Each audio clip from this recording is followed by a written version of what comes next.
நீங்கள் கரூர் இன்சிடென்ட்டுக்கு பிறகு அப்படி ஒரு இது வந்தது. அந்த மாதிரியான ஒரு ஒரு இன்ஸ்டாகிராமில் அது அதனுடைய அல்காரிதம் இதுக்கு எப்படி சப்போர்ட் பண்ணுதுன்னா, நீங்கள் ஒரு 100 பேரை வச்சு ஒரு ஒரு டூல் கிட்டை இறக்கி விட்டுட்டு அவங்கள பேச வச்சு அதை வாட்ஸ்அப் குரூப்பில் கொண்டு போய் சரசரன்னு வேகமாக மக்கள்கிட்ட சேர்த்துட்டிங்கன்னா, இன்ஸ்டாகிராம்காரங்களுக்கு அது ஒரு தாகம், அது வெறி மாதிரி. அது நீங்கள் என்ன ட்ரெண்டிங்கில் இருக்கோ அதை செஞ்சுருவாங்க. ஓகே, ஒரு கண்டென்ட் பற்றாக்குறை நேரத்தில் இப்படி உங்களுக்கு கிடைக்குது. அவங்களுக்கு எதுவுமே கிடையாது.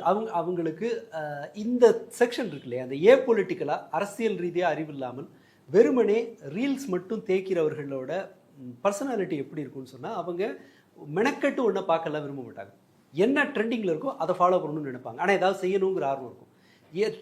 ட்ரெண்டிங்கில் எது வரும், இவங்க இது மாதிரியான ரொம்ப மொன்னையாக இருக்கிற சுலபமாக டக்குன்னு பண்ணுற மாதிரியான ஒரு கண்டென்ட்டை தான் எடுப்பாங்க.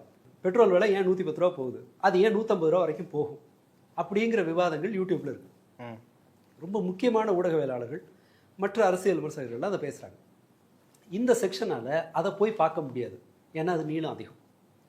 இன்னொன்று, அதில் பயன்படுத்தப்படுகிற டேர்ம்ஸ் எல்லாம் கடினமானது, அவங்களுக்கு அதுக்கெல்லாம் டைம் இல்லை.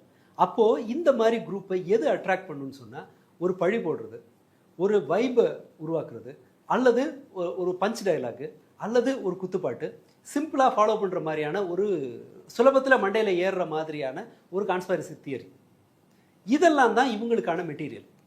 இப்போ ஸ்நாக்ஸு தின்னு வளர்கிற, ஸ்நாக்ஸு அதிகம் நுகர்ற குழந்தையால் சாப்பாட்டை சாப்பிட முடியாது. கவனிச்சிருக்கீங்களா? ஆமாம்.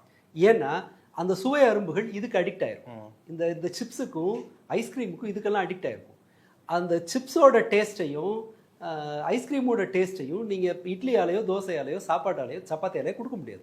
இதை திரிங்கும் போது, இவர்கள் இதை நிறைய கன்சியூம் பண்ண இந்த நியூஸை எடுத்துக்கிறதே திறனே அவங்க இழந்துருவாங்க. அதன் பிறகு இவங்க எல்லாருமே இந்த அல்காரிதத்துக்கான கண்டென்ட்டை சப்ளை பண்ணுறவர்களுக்கு அடிமை.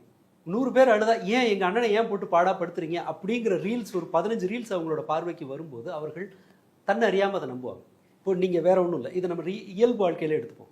தெருவில் சாதாரணமாக பயணப்படுறீங்க, 4 பேர் ஒரு விஷயத்தை திரும்ப திரும்ப கேட்கும்போது உங்களுக்கே அந்த டவுட் வரும். அடுத்த தெருவில் ஏதோ மர்டர் நடந்துச்சாமே அப்படின்னு சொல்லி ஒரு 5 பேர் உங்களை முதல் நாள் சொன்னால் உங்களுக்கு குழப்பமாக இருக்கும். 5 பேர் 6 பேர் இதையே கேட்டால் நீங்கள் இங்கே ஒரு மர்டர் நடந்திருக்கலாம் அப்படிங்கிறதுக்கு தான் போவீங்க. இப்போ இந்த அல்காரிதம் என்ன செய்யுதுன்னா, வெறுமனே ரீல்ஸை, என்டர்டெயின்மெண்ட்டை மட்டும் நுகர்ந்து வளர்றவங்களுக்கு அது என்ன கொடுக்குதுன்னு சொன்னால், இந்த மாதிரி 10 பேர் அழும்போது இதுதான் உண்மை போட்டிருக்கு. இல்லை, இப்போ நீங்கள் சொன்ன உதாரணத்துக்குள்ளே வரேன். அப்படி நான் போகிறேன், ஒரு 4-5 பேரில் நானே யாரோ ஒருத்தர் போகிறாங்க, தெருவில் ஒரு 4-5 பேர் சொல்லிக்கிறாங்கன்னா, அது உண்மையாக அப்படி நடந்ததா, அவர் அப்படிப்பட்டவரா, என்ன ஏது அப்படின்ற ஒரு விசாரணைக்கிற அந்த பழக்கமும் இருக்கும்ல. அதுக்கு ரியல் லைஃப்பில் அதுக்கான வாய்ப்பு இருக்கும். பட் இவங்க ஒரு அடிக்ட் ஆனவங்க. இந்த ரீல்ஸுக்கு வெளியில் அவங்க அந்த உலகத்தை அவங்க பொருட்படுத்துறதே கிடையாது. சீரியஸ்லி அது உண்மையா இல்லையான்னு தெரிஞ்சுக்க இல்லை அதெல்லாம் இல்லை. இப்போ எது பாப்புலரோ அதுதான் சரி. அவங்களுக்கு எது உண்மையோ அது உண்மை இல்லை. உண்மை அவங்களுக்கு பொருட்டே கிடையாது. எது பாப்புலரோ அதுதான் சரி. அந்த ட்ரெண்டிங்கை ஃபாலோ பண்ணுற ஒரு இயல்பு அது தன்னறியாமல் அவங்களுக்கு வந்துடும். அது இப்போ இந்த மாதிரி விஷயங்கள்லாம் டிஃபெண்ட் பண்ணுறது கிடையாது, உளமாற அவங்களே நம்புகிறார்கள், உளமாற நம்புகிறாங்க. எல்லாரும் ஓடுற திசையில் இங்கே ஒரு ஆஃபர் இருக்குன்னா அந்த கடைக்கு ஓடுற மாதிரி. நீங்கள் ஏன் இப்போது யோசிச்சு பாருங்க, இன்ஸ்டாகிராம் இது மட்டும்தான் நடக்குதா? இன்ஸ்டாகிராமில் வெறுமனே விஜய் மட்டும்தான் நம்பினாங்களா அப்படின்னா, இது இன்ஸ்டாகிராம் வழியாக என்னென்னலாம் நடக்குது? வக்கீல் அதிலிருந்து தேர்வு செய்கிறாங்க, கடைகளை அதிலிருந்து தேர்வு செய்கிறாங்க, வேற நீங்கள் ஒரு மேக்கப் ஆர்டிஸ்டா இன்வெஸ்ட்மெண்ட்டை அதிலிருந்து தேர்வு செய்யலாம். ஒரு பிஸ்னஸ், பல பிஸ்னஸ் மேக்கப் ஆர்டிஸ்டா இருக்கட்டும், மேக்கப் ஆர்டிஸ்டா இருக்கட்டும், எல்லாத்துலையும் இதில் சண்டையெல்லாம் அதில் வருதுன்னாலும் கூட பெரும்பாலானவற்றை மேப்பு பயன்படுத்துறதுலேருந்து அந்த இன்ஸ்டாகிராம் வழியாக மொத்த வாழ்க்கையும் அமைத்து கொள்ளும்போது அதில் வர்ற அதில் எது ட்ரெண்டிங்கில் இருக்கோ, அதில் மெஜாரிட்டி எதை பேசுகிறாங்களோ அது உண்மைன்னு தன்னறியாமல் நம்பிடுவாங்க. நீங்கள் வெறுமனே விஷுவல் அவுட்புட்டை மட்டும் பார்த்துக்கிட்டே இருந்தீங்கன்னு வச்சுக்கோங்களேன், ஒரு கட்டத்திற்கு பிறகு அதை சிம்பிளாக நம்பிடுவீங்க. ஃபேக் இன்வெஸ்ட்மெண்ட் எப்படி ஏமாத்துறாங்க அவங்கள? அவங்க ஏதாவது டேட்டா ப்ரூஃப் கொண்டு வந்து உங்களுக்கு கொடுக்குறாங்களா? வார்த்தை தானே.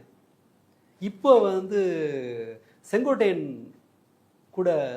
முன்னிலையில் ஒருத்தர் இணைஞ்சார் இல்லையா, சேலத்துக்காரர் ஒருத்தர், ஒரு ரியல் எஸ்டேட் இன்வெஸ்ட்மெண்ட்டுக்கார ஏமாத்தி ஒரு ஆள் ஏமாத்துறாங்க. வின்ஸ்டார் நினைக்கிறேன். Winstar owner. அந்த ஓனர் அவரோட வீடியோக்கள்லாம் பார்த்துருக்கீங்களா? அவர் டிவிகேக்கு வந்து சேர்ந்தாரு. பிரச்சனை தெரிஞ்ச உடனே ஆமா இல்ல வந்து இப்போ துண்டு போட்டாங்க, நானும் போட்டேன்னு முடிச்சிட்டாங்க. ஆமா அவரோட அவரோட ரியல் எஸ்டேட் விளம்பரத்தையோ அல்லது வேற இன்வெஸ்ட்மெண்ட் விளம்பரங்களே பார்த்தீங்கன்னு வச்சுக்கோங்களேன், வீட்டு ஆம்பளைங்க பேசினா உங்க ஒய்ஃபு கொடுங்க ஃபோன் அப்படின்றாரு. பெண்கள் தான் அவரோட டார்கெட். இது பொருளை விற்கிறதுல ஏன் எப்படி விற்பாருன்னா ஈஸி. எப்படி அதாவது ரொம்ப அதிகமாக வெளியில் வந்து வெவ்வேறு சமூகத்தோடு வெவ்வேறு பிரிவு ஆட்களோடு தொடர்பு இல்லாமல் வீட்டுக்குள்ளே பக்கத்தில் இருக்க ஆட்களுக்குள்ள ஒரு கான்டாக்டில் இருக்கிறவங்களுக்கு பெருசாக சந்தேகப்பட தெரியாது. நம்பி அவங்கள ஏமாத்துறது ஈஸி. என்ன சொல்லுவாருன்னா, அம்மா உங்களுக்கு 2 பிள்ளை இருக்குது, எத்தனை பிள்ளை இருக்குன்னு கேட்பான். 2 பிள்ளை இருக்குன்னு சொன்னால் இந்த 2 நாளைக்கு நம்ம ஊர் இவ்வளோ பெருசு வளரப்போகுது. இப்போ 10 வருஷத்துக்கு முன்னாடி இப்படி இருந்த சேலம் வந்து இன்றைக்கி சேலமும் ஈரோடும் இன்றைக்கி வந்து அவ்வளோ தூரம் போயிருக்கு. இன்னும் உங்கள் பசங்கள்லாம் 25 வயசு ஆகும்போது இந்த டவுன் வந்து இன்னும் 10 கிலோமீட்டர் போயிருக்கும். 10 கிலோமீட்டர் தூரத்தில் தான் நம்மளோட சிட்டி இருக்குது. ஏதோ ஒரு பேரை சொல்லி இந்த சிட்டி இருக்குது. இதில் 2 ஃப்ளாட்டை வாங்கி போட்டிங்கன்னா இன்றைக்கி இந்த ஏரியாவில் இருக்கிற வேலை நாளைக்கு அந்த இடத்துல இருக்கும். உங்கள் பிள்ளைங்க எதிர்காலத்துக்காக இதை செய்ய போகிறீங்களா, இல்லை இன்னும் யோசிச்சுட்டே உட்காந்து உங்கள் பிள்ளைங்க வாழ்க்கை நாசமாக்க போகிறீங்களான்னு கேட்பான். குற்ற உணர்வு உண்டாக்கிடுவாங்க. ஆமாம், ஆசை காட்டுறது குற்ற உணர்வு, பயமுறுத்துவது அல்லது ஆசை காட்டுறது, இதுதான். அடுத்ததா இன்வெஸ்ட்மெண்ட் ஸ்கீம்ல இதை நீங்க பண்ணிட்டீங்கன்னா இந்த பணத்தை வச்சு நீங்க அடுத்தது செய்யலாம். இதுல வர்ற அமௌண்ட்டை வச்சு நீங்க இதெல்லாம் செய்யலாம். இது ஒரு டைப்பு. இன்னொன்று குழந்தைங்களை வச்சு இது ஒர்க் அவுட் ஆகலன்னா அது. இதுதான். இந்த ஆளு பல்லாயிரம் மக்களை இந்த வாய் வார்த்தையை வச்சு மட்டும் ஏமாத்திருக்கிறான். எப்போ இவங்க கம்பெனியில் போய் பணத்தை திருப்பி கொடுன்னு சண்டை நடந்த போதும் வேற ஒரு இடத்துல புது ஆட்களை சேர்த்து பிஸ்னஸ் நடத்தியிருக்காங்க. மாட்டிக்கிட்ட பிறகு அவர் என்ன சொன்னார்னா, உங்களோட இடம் உங்ககிட்ட இருக்கு.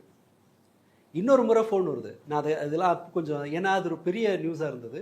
ஒரு லாரி நிறைய குற்றப்பத்திரிகை நகல் வந்து இறங்குச்சு. 30 லட்சம் பக்கமாக வந்து இறங்குனது. அதன் பிறகும் கூட அவர் சொன்ன பதில் என்னன்னா, என் கையில் கொடுத்தியா காசை? அவர் பதில் இப்படி இருந்துச்சு, என் கையில் கொடுத்தியா காசை? அங்கே தானே கொடுத்த, ஏஜென்ட் அவனுக்கு தான் தின்னானுங்க, நீ அவன்கிட்ட போய் கேளு அப்படிங்கிற மாதிரி சொன்னார். ரைட், நம்ம வேற எங்கே போகிறோம். விஷயம் என்னென்னா, மக்களை ஏபொலிட்டிக்கலாக இருக்கிற மக்களை ஏமாற்றுவது ஈஸி.